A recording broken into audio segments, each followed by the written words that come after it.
روزی، میں نے امی کو بتانا ہی نہیں کہ میں تمہارے ساتھ آئی ہوں، تم مجھے پیچھے ہی اتار دینا۔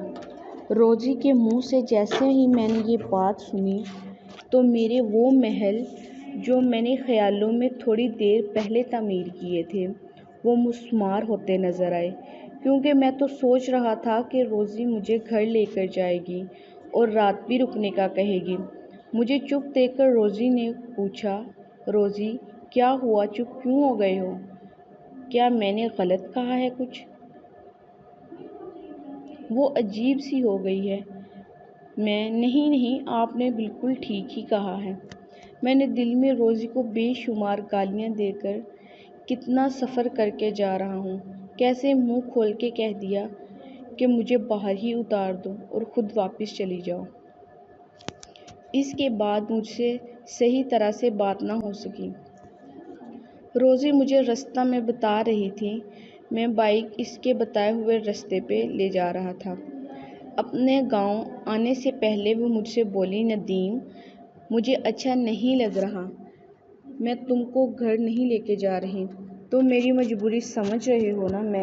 ہاں، مجھے سب سمجھ آ رہی ہے روزی تم نے اپنے گھر کب جانا؟ میں یہاں سے اب میں اپنے گھر ہی جاؤں گا، کیونکہ میں اپنے دوستوں کو بتا کر آیا تھا کہ اب میں واپس نہیں آؤں گا۔ ندیم تم نے واپس کب جانا ہے؟ کوئی خاص ٹائم نہیں، اگر گھر کا کوئی کام ہوا تو رک جاؤں گا، نہیں تو پرسوں جاؤں گا۔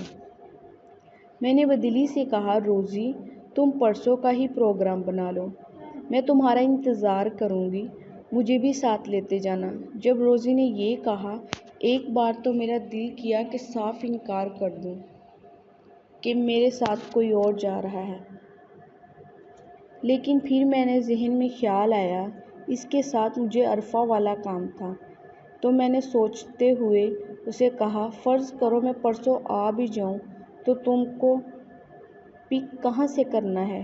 روزی میری بات سن کر تھوڑا اور آگے ہوئی، جس سے مجھے اچھی خاصی رگڑ محسوس ہوئی، جیسے اس نے جان بوجھ کر کی ہو۔ اس کی سانس میں اپنے کانوں سے سن بھی رہا تھا اور فیل بھی کر رہا تھا۔ روزی فرض نہیں کرنا، تم نے آنا ہے، میں تمہارا ویٹ کروں گی۔ میں نے پرسوں صبح آنے کی حامی بھر لی، روزی سے جگہ ٹائم سیٹ کر لیا۔ تب روزی جہاں اترنا تھا وہاں مجھے روکا اور خود نیچے اتر گئی، سیف گارڈ کے ساتھ اس کا کچھ سامان لٹکا ہوا تھا۔ اس جگہ ہم دونوں کے علاوہ کوئی نہیں تھا۔ روزی بھی جلدی سے اپنے شاپر اتار رہی تھی، کیونکہ وہ جلدی ہی وہاں سے جانا چاہتی تھی، ہو سکتا تھا اس کو کوئی دیکھ نہ لے۔ اس نے گھر میں تو سب کو یہی بتایا تھا کہ وہ بس سے آ رہی ہے۔ میں نے اپنا ہاتھ اس کی بیک پہ رکھا اور اس سے اس کو رگڑ محسوس ہوئی، لیکن رگڑ زیادہ نہیں تھی، لیکن کافی اچھی خاصی تھی، اور پھر میں نے شاپر اتار کر روزی کو دیا۔ روزی میرا شکریہ بھی ادا کر رہی تھی اور شرمسار بھی ہو رہی تھی کہ وہ بھابھی کی باتوں کی وجہ سے مجھے اپنے گھر نہیں لے کے جا رہی۔ روزی نے دوبارہ پرسوں کا کہا، وہ میرا ویٹ کرے گی، اور پھر میں وہاں سے واپسی کے لیے چل پڑا۔ واپسی یا تو میں دوبارہ شہر جاتا اور وہاں سے اپنے گھر جاتا، یا وہاں سے آگے بھائی کے گاؤں اور اپنے گاؤں یہیں رہتے تھے۔ روزی کا گاؤں شہر سے قریب تھا۔ میں نے بائیک بھابھی کے گاؤں کی طرف موڑ لی اور آگے کا سوچ لیا، بھابھی کے گھر جانے کا ارادہ کر لیا۔ تھوڑی دیر میں بھابھی کے گھر پہنچ گیا تو میں نے بائیک اندر کے گھر پر بھابھی اکیلی ہی تھی۔ جیسے ہی بھابھی نے مجھے دیکھا تو بھاگ کر میرے پاس آئیں اور کہنے لگیں، میرا بھائی آیا ہے۔ تب تک میں بائیک سے اتر گیا تھا۔ ان کو اپنی طرف آتا دیکھ کر میں نے خود ان کو اپنے ساتھ لگا لیا۔ بھابھی اچھی طرح مجھے ملی، ان کا چہرہ دیکھ کر لگ رہا تھا کہ وہ مجھے دیکھ کر بہت خوش ہوئی ہیں۔ بھابھی میرے لیے چائے پانی کا بندوبست کرنے لگ گئیں۔ تب تک باقی گھر کے لوگ بھی آ گئے تو چائے پیتے ہوئے بھابھی نے مجھ سے پوچھا کہ تم تو کل آنا تھا۔ کل کالج میں چھٹی تھی اسی لیے آج ہی آ گیا۔ بھابھی رات رکو گے نا؟ میں نہیں بھابھی، یہاں نہیں رکنا، میرا خیال ہے ہم چلیں۔ آپ تیار ہو جائیں۔ بھابھی تم نے تو وعدہ کیا تھا کہ ہم شہر جائیں گے، تم رک جاؤ نا، ہم یہاں سے کل شہر جائیں گے پھر گھر چلے جائیں گے۔ میں بھابھی ہم شہر ابھی چلے جاتے ہیں، وہاں سے گھر چلے جائیں گے۔ تھوڑی دیر بات ہوئی اور پھر یہی طے ہوا کہ ہم آج ہی جائیں گے۔ بھابھی جلدی سے تیار ہو کے میرے ساتھ چل پڑیں۔ بھابھی تھوڑا فاصلے پر جا کر مجھ سے بولیں، ندیم دیر کافی ہو گئی ہے، تھوڑا تیز چلو، پھر گھر بھی جانا ہے، یہ نہ ہو کہ گھر دیر ہو جائے پھر بے عزتی ہوگی۔ یہ بات سن کے میں نے بائک تھوڑی تیز کر دی، لیکن اتنی بھی تیز نہیں کی کیونکہ سڑک کچی تھی۔ زیادہ تیز کرتا تو ہم دونوں مٹی سے بھر جاتے، لیکن سپیڈ پہلے سے زیادہ تھی۔ بھابھی تھوڑا آگے ہوئی اور اپنا منہ آگے کی طرف کرتے ہوئے بولیں، تم رات وہاں رک جاتے تو ہم صبح جلدی آ جاتے اور گھوم پھر کر واپس بھی چلے جاتے، کتنا مزہ آتا۔ آپ وہاں بتا دیتے گھومنے پھرنے کا تو میں رک جاتا۔ بھابھی اتنی بار تو تم کو کہا تھا کہ رات رک جاؤ، مگر مجال ہے تم بات سنو۔ میں اچھا اب ناراض تو نہ ہوں، ہم گھومنے پھرنے بعد بھی کبھی چلے جائیں گے۔ بھابھی میں ناراض نہیں ہوں،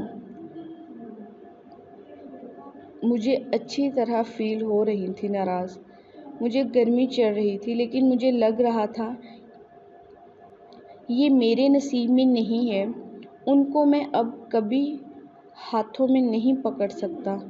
بھابھی پر بھی مجھے گرمی دراصل روزی کی وجہ سے تھی، کیونکہ جب اس نے مجھے اپنے گھر چھوڑنے کا کہا تب ہی میں نے اپنے مائنڈ میں اس کے لیے پلان بنا لیے تھے کہ اس نے مجھے اپنے گھر روک لینا ہے اور میں اس کے ساتھ مستی کا کوئی چانس مس نہیں کروں گا۔ حسرت تو دل میں ہی رہ گئی۔ جب پکی سڑک آئی تو میں نے بائک کی سپیڈ اور زیادہ بڑھا دی، جس پر بھابھی نے مجھے منع بھی کیا، اور ایسے ہی نارمل باتیں کرتے کرتے ہم شہر پہنچ گئے۔ جب شہر پہنچے تو شام ہونے کو تھی۔ بھابھی کو لے کر میں مارکیٹ چلا گیا تو بھابھی نے جو لینا تھا میرے ساتھ ہی لیا۔ شاپنگ کرتے ہوئے بھی بھابھی نے گلہ کیا کہ ہم کو مارننگ میں آنا چاہیے تھا، ایسی عجلت میں شاپنگ بھی صحیح اس طرح سے نہیں ہوتی، جس پر میں نے کہا اب ایزی ہو کر جو لینا ہے لے لو، گھر والوں کو تو ہمارے آنے کا پتہ ہی نہیں، جب فارغ ہو جائیں گے تو چلے جائیں گے، اگر امی جی کی بے عزتی کا ڈر لگتا ہے تو ہم آپ کے گاؤں چلے جائیں گے اور وہاں سے صبح گھر چلے جائیں گے۔ میری بات سن کر بھابھی نے کہا امی کی بے عزتی برداشت کر لیں گے، لیکن ہمارے گاؤں کا رستہ رات کو خطرناک ہو جاتا ہے، ہم جب بھی فارغ ہوئے اپنے گھر پر جائیں گے۔ جب شاپنگ کر کے نکلے تو اندر میں اندھیرا ہو چکا تھا۔ میں نے بھابھی کو کچھ کھانے پینے کا کہا، لیکن اس نے کہا کہ ندیم اب گھر جا کر ہی کھائیں گے جو کچھ کھانا پینا ہوا، بہت دیر ہو گئی ہے۔ تو ہم نے کھانے کا سامان بھی پیک کروایا اور گھر کے لیے نکل پڑے۔ جیسے ہی ہم نے شہر سے نکل کر گاؤں والے روڈ پر پہنچے تو بائک پنچر ہو گئی اور بری طرح لڑکھڑا گئے۔ میں نے جیسے تیسے بائک کو کنٹرول کیا اور نتیجہ نیچے اتر کر دیکھا تو بائک پنچر تھی۔ بھابھی نے بائک پنچر ہونے کا سنا تو وہ بہت پریشانی میں بولیں اس کو بھی آج ہی خراب ہونا تھا، خیر، اور بھابھی اس کا غصہ بھی مجھ پر ہی نکال رہی تھی کہ میری بات مان لیتے اور وہاں رک جاتے۔ میں اور بھابھی بائک کو واپس شہر کی طرف پنچر لگوانے موڑی۔ واپسی کا سفر کافی تھا، بائک کو کھینچتے کھینچتے میں پسینے سے بھر چکا تھا۔ خیر شہر پہنچ کر ہم پنچر کی دکان ڈھونڈنے لگے، جس دکان کے سامنے بھی ٹائر دیکھتے وہ بند ہوتی۔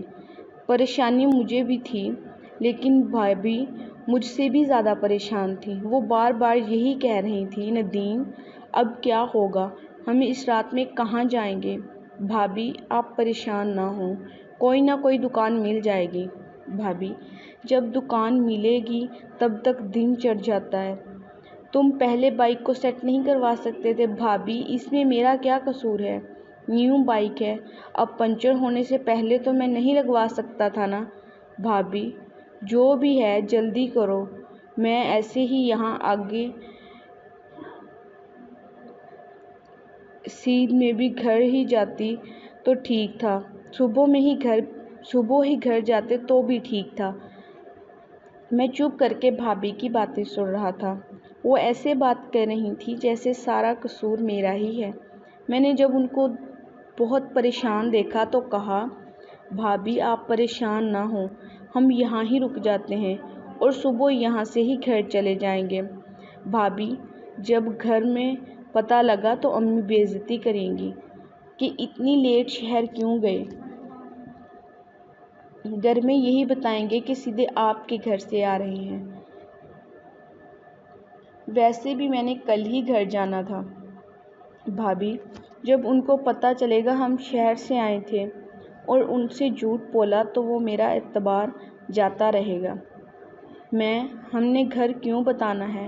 اب آپ پریشان نہ ہوں، اور ویسے بھی یہ دیکھو مجھے کیسے پسینہ آ گیا ہے، بائک کو کب سے پیدل کھینچ رہا ہوں۔ بھابھی لیکن رکنا کہاں ہے؟ تمہارے دوست کیا اپنے گھروں میں چلے گئے ہیں؟ میں نہیں، وہ تو نہیں گئے بھابھی، پھر کہاں رکتا ہے؟ یہ بات سنتے ہی میں بھی سوچ میں پڑ گیا کہ اب کیا کروں۔ بار بار باجی عرفہ ہی ذہن میں آ رہی تھی کہ ان کا ہی گھر ہے، لیکن پتہ نہیں کیوں میں بھابھی کو باجی عرفہ کا نہیں بتا سکا۔ جب بیٹی کو یہاں لایا تھا تب بھی میں ان سے ہی بات نہ کر سکا، باجی عرفہ سے بات نہ کر سکا، حالانکہ اس وقت بھی میں ان کے گھر جانا چاہتا تھا۔ صرف صورتحال اب بھی میرے ساتھ تھی۔ تب بھابھی بولی، مجھے تو کہہ رہے تھے پریشان نہ ہونا، اب خود ہو گئے ہو، کوئی جگہ نہیں ہے نہ رہنے کو۔ تو اچانک میرے ذہن میں باجی عرفہ کا ذاتی گھر یاد آ گیا اور میں نے بائک کی چابی نکال کر باقی کے سامنے لہرائی اور کہا، مکان تو میرے پاس ہے اور میں پتہ نہیں کہاں کہاں رہنے کا سوچ رہا تھا۔ بھابھی میری بات نہ کبھی، اور میں نے بائک باجی عرفہ کے ذاتی گھر کی طرف موڑ لی۔ بھابھی بار بار پوچھ رہی تھی، ہم کہاں جا رہے ہیں؟ تو میں نے کہا، مکان پر جا رہے ہیں۔ تب وہ بولی، تمہارے دوست وہاں ہیں، میں نے وہاں نہیں جانا۔ تو میں نے کہا، میں پاگل ہوں جو آپ کو وہاں لے کر جاؤں گا۔ ایسے ہی باتیں کرتے کرتے ہم باجی عرفہ کے گھر کے سامنے پہنچ گئے تو میں نے تالا کھولا اور ہم دونوں گھر میں داخل ہو گئے۔ گھر میں داخل ہوتے ہی بھابھی بولی، ندیم یہ کس کا مکان ہے اور اس کی چابی تمہارے پاس کیوں ہے؟ باجی یہ میرے ایک ٹیچر کا مکان ہے اور ان کا یہاں سے تبادلہ ہو گیا ہے اور وہ جاتے ہوئے میرے ذمے اس مکان کی دیکھ بھال لگا کر گئے ہیں۔ بھابھی تم نے پہلے کیوں نہیں بتایا کہ اس گھر کی چابی بھی تمہارے پاس ہے؟ میرے ذہن میں ہی نہیں تھا۔ بائک کھڑی کر کے باتیں کرتے کرتے ہم باجی عرفہ کے کمرے میں آ گئے۔ میں نے اندازے سے لائٹ آن کی اور بھابھی کو چارپائی پر بیٹھنے کا کہا۔ وہ چارپائی پر بیٹھ کر ادھر ادھر دیکھنے لگ گئی۔ اب میرے ذہن میں یہ بات آ رہی تھی کہ چارپائی تو یہاں ایک ہی ہے، اب کیا کریں گے؟ میں سامنے کھڑا یہی سوچ رہا تھا کہ بھابھی بولی، تم دوسری چارپائی بھی لے آؤ، تو میں چپ کر کے باہر چلا گیا۔ اب میرے ذہن میں آ رہا تھا کہ کہیں بھابھی یہ نہ سوچ لیں کہ میں بہانے سے ان کو اس مکان پر غلط نیت سے لے کر آیا ہوں۔ حالانکہ میرے ذہن میں ایسی کوئی بات نہیں تھی۔ میں پریشانی میں باہر صحن میں ہی چکر لگا رہا تھا جب باہر مجھے کافی دیر ہو گئی تو بھابھی باہر آئیں۔ بھابھی، ندیم باہر کیا کر رہے ہو؟ چارپائیاں کہاں ہیں کہ میں کمرے میں رکھوں؟ میں بھابھی چارپائی تو ایک ہی ہے، آپ اس پر لیٹ جاؤ، میں آپ کے لیے کچھ کھانے کو لے کر آتا ہوں۔ بھابھی، ندیم کھانے کو دل نہیں کر رہا، جب بھوک لگے گی تو ہم جو کھانے کا سامان پیک کروایا ہے اسی میں سے کھا لیں گے، لیکن ایک چارپائی ہے تو رات کیسے گزارنی؟ آپ سو جانا، میں ویسے بھی نیند نہیں آئی۔ بھابھی، ساری رات کیا ایسے ہی ٹہلتے رہو گے؟ کچھ نہیں ہوگا، آپ پریشان نہ ہوں۔ میں بھابھی سے آنکھ نہیں ملا پا رہا تھا اور سوچ مجھے یہی آ رہی تھی کہ بھابھی میرے بارے کچھ غلط نہ سوچ لیں۔ بھابھی، ندیم کیا بات ہے؟ تم کچھ پریشان سے لگ رہے ہو۔ نہیں بھابھی، ایسی تو کوئی بات نہیں ہے، آپ جا کر لیٹ جاؤ۔ بھابھی، ندیم تم پریشان نہ ہو، میں سمجھ سکتی ہوں مجبوری ہے، ہم اوکھے سوکھے رات گزار لیں گے، میں تمہاری بھابھی نہیں بہن ہوں، تم ٹینشن نہ لو۔ بھابھی کی بات سن کر میری جان میں جان آ گئی اور ان کی بات سنتے ہی میرے حالت بدلنے کو بھابھی نے بھی فیل کیا اور وہ ہنس دیں۔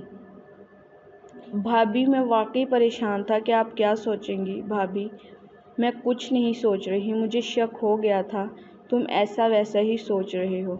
پھر ہم نے دونوں کمرے میں آ گئے۔ بھابھی چارپائی کے سرانے کی طرف بیٹھ گئیں اور مجھے بھی انہوں نے بیٹھنے کا کہا تو میں دوسری طرف بیٹھ گیا۔ ہم ادھر ادھر کی باتیں کر رہے تھے کہ اچانک بھابھی نے مجھ سے پوچھا، ہم اس مکان میں اور کون رہتا تھا؟ میں جب سے سر گئے ہیں تب سے چابی میرے پاس ہی ہے، میں نے ہی ان کا سامان لوڈ کروایا تھا۔ بھابھی، اس کا مطلب یہاں اور کوئی نہیں آتا؟ نہیں، اور کوئی نہیں آتا۔ کیا یہاں آپ کو ڈر لگ رہا ہے؟ بھابھی، نہیں، ڈر تو نہیں لگ رہا، ویسے ہی پوچھا۔ بھابھی نے بات کی تو میں نے محسوس کر لیا کہ کوئی بات ہے جو انہوں نے یہ بات کی۔ میرے ذہن میں یہی تھا کہ ان کو ڈر لگ رہا ہے کہ مکان خالی ہے اور رات کو کوئی نہیں آئے گا، اس لیے یہ بات ذہن میں رکھ کر ان کو تسلی دینے لگا، آپ ڈرو نہیں، یہاں کوئی نہیں آئے گا اور محلے والوں کو بھی پتہ ہے اس گھر کی چابی میرے پاس ہے۔ تب بات کرتے کرتے میری نظر نے بھابھی کی نظروں کو پیچھا کیا تو ان کے چہرے پر اسمائل تھی اور ان کی نظروں کا پیچھا کرنے پر مجھے سامنے فرش پر غبارہ نظر آیا جب میں اور نگینہ آئے تھے اور یہاں سے اٹھانا بھول گیا تھا۔ جیسے ہی میری نظر اس پر پڑی میں از گیا اور نظر ہٹاتے ہوئے میری نظر بھابھی کی نظر سے جا ملی اور میں نے سر جھکا لیا۔ یہ سب اتنا اچانک ہوا کہ میں سنبھل ہی نہیں سکا۔ دوبارہ نہ بات کرنے کی ہمت ہوئی، نہ ہی بھابھی کی طرف دیکھنے کی ہمت ہوئی۔ تھوڑی دیر خاموشی رہی، پھر بھابھی بولی، یہ سب کیا ہے ندیم؟ میں اب ان کو کیا جواب دیتا؟ مجھ سے کوئی جواب بن ہی نہیں رہا تھا۔ بھابھی کی دوبارہ آواز آئی، بھابھی، تم یہاں یہ سب کرنے آتے ہو؟ میں جا کے امی کو سب کچھ بتاؤں گی، تم گھر سے یہاں آنے کی جلدی کیوں کرتے ہو؟ ہم سمجھ رہے ہیں یہ دل لگا کر محنت کر رہا ہے، مگر تمہاری ساری محنت نظر آ گئی ہے، اب بولو۔ بولتے کیوں نہیں؟ بھابھی باتیں کر رہی تھی اور میں سر جھکا کر خاموشی سے ان کی باتیں سن رہا تھا۔ یہ بات نہیں تھی، میں ان کو کوئی جواب دینا نہیں چاہ رہا تھا، اصل میں یہ سب اتنا جلدی اور اچانک ہو گیا کہ میں سنبھل ہی نہ سکا۔ اب جب ان کا شک یقین میں بدل گیا تھا، اب میں اگر انکار بھی کرتا میں نے یوز نہیں کیا تو بھابھی کو یقین نہیں آنا تھا۔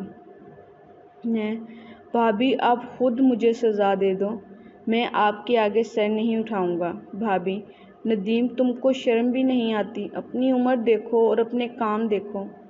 بھابھی، غلطی ہو گئی، معاف کر دو۔ بھابھی، میں کون ہوتی ہوں معاف کرنے والی؟ اتنی اتنی سمجھ تمہیں خود ہی ہونی چاہیے۔ یہ بات کر کے بھابھی چارپائی سے اٹھیں اور باہر گئیں۔ تھوڑی دیر بعد ہاتھ میں ایک چھوٹا سا کپڑا لے کر آئیں جو شاید باجی عرفہ کی پرانی اوپر لینے والی کوئی چادر تھی جو کہ پھٹی ہوئی نظر آ رہی تھی۔ بھابی نے وہ نیچے بچھائی اور خود اس پر لیٹ گئیں۔ جب میں نے دیکھا تو میں چارپائی سے اٹھا اور بھابھی سے کہا، بھابھی آپ نیچے کیوں لیٹ گئی ہیں؟ اٹھو اور آپ اوپر لیٹو۔ جب بھابھی نے مجھے کوئی جواب نہ دیا تو میں ان کے پاس نیچے بیٹھ گیا اور کہا، بھابھی آپ مجھے اپنا چھوٹا بھائی کہتی ہو اور ناراض بھی ہو رہی ہو۔ بھابھی کیا چھوٹے بھائیوں کے ایسے کام ہوتے ہیں؟ غلطی ہو گئی، آئندہ نہیں ہوگا۔ یہ کہہ کر میں نے ڈرتے ڈرتے بھابھی کا بازو پکڑا اور ان کو اٹھانے لگا، جس پر بھابھی وہاں سے اٹھ گئیں اور چارپائی پر بیٹھ گئیں۔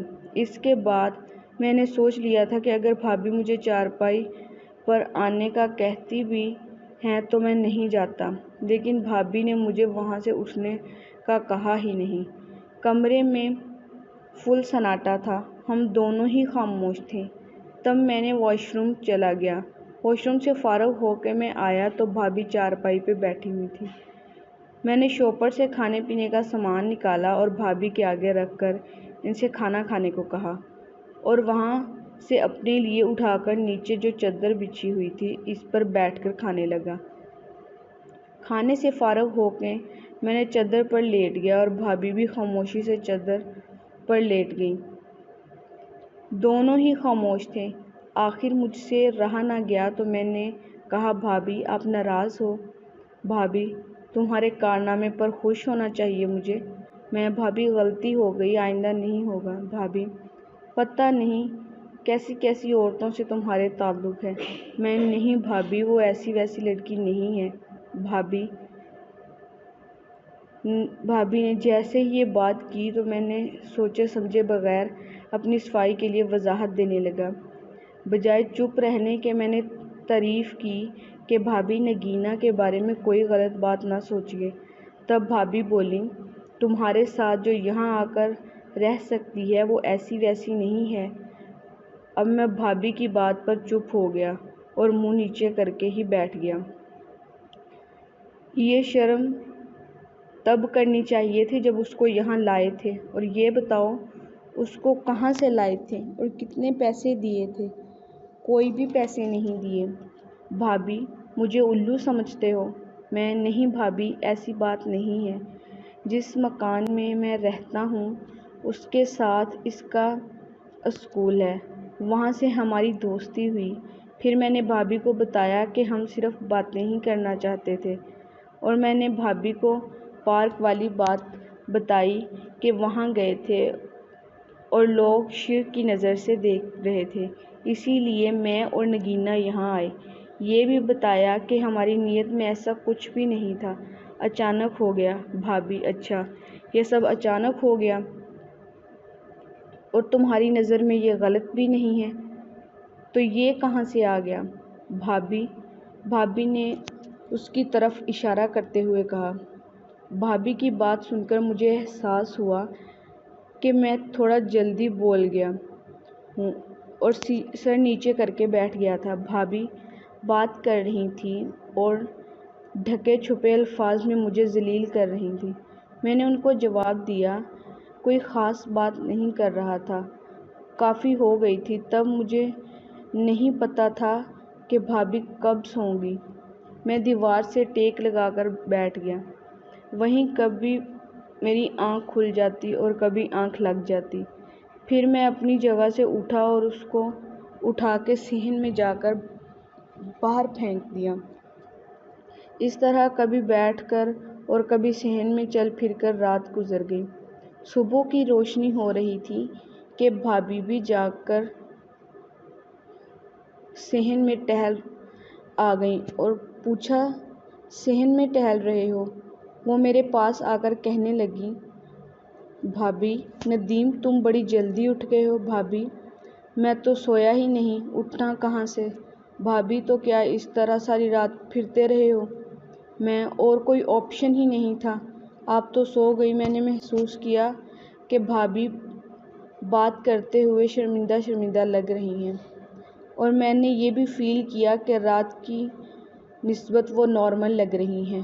وہاں سے بھابھی واش روم میں چلی گئی، اور جب میں باہر نکلی میں نے کہا، بھابھی میں بائک کو پنچر لگوا کے لاتا ہوں۔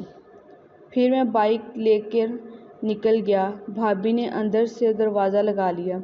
اب پھر رات کی طرح صبح ہی میں نے بائک کو کھینچ کر لے جا رہا تھا۔ بازار ابھی بند ہی تھا۔ میں ایک پنچر کی دکان کے سامنے جا کر کھڑا ہو گیا۔ تھوڑی دیر بعد وہ پنچر والا آیا۔ اس سے پنچر لگوا کے میں بائک کو لے کر آگے نکل گیا، اور اسی لیے بھابھی کے لیے ناشتہ لیا گھر کی طرف چل پڑا۔ گھر پہنچا تو بھابھی کافی پریشان تھی، کیونکہ مجھے بہت دیر لگ گئی تھی۔ میں اپنا ناشتہ لے کر نیچے بیٹھ گیا تو بھابھی نے مجھے منع کر دیا۔ تب میں نے کہا کہ نیچے ہی ٹھیک ہے، میں وہی کرتا ہوں۔ تو بھابھی نے کہا، ندیم، رات مجھے تم پر بہت غصہ تھا۔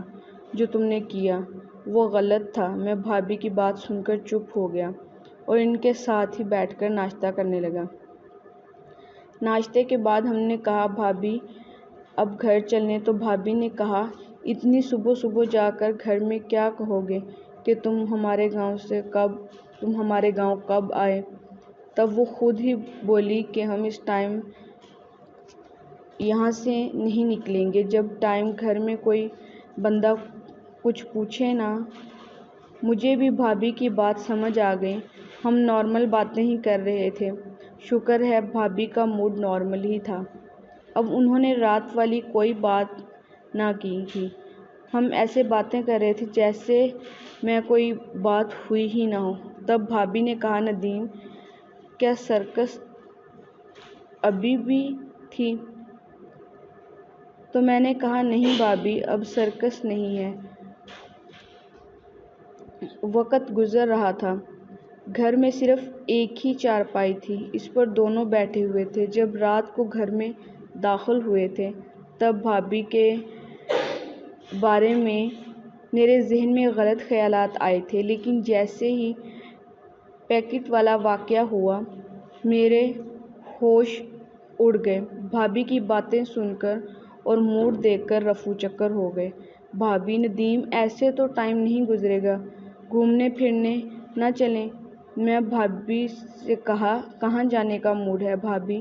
مجھے کیا پتہ میں کون سے شہر میں گھومتی پھرتی ہوں؟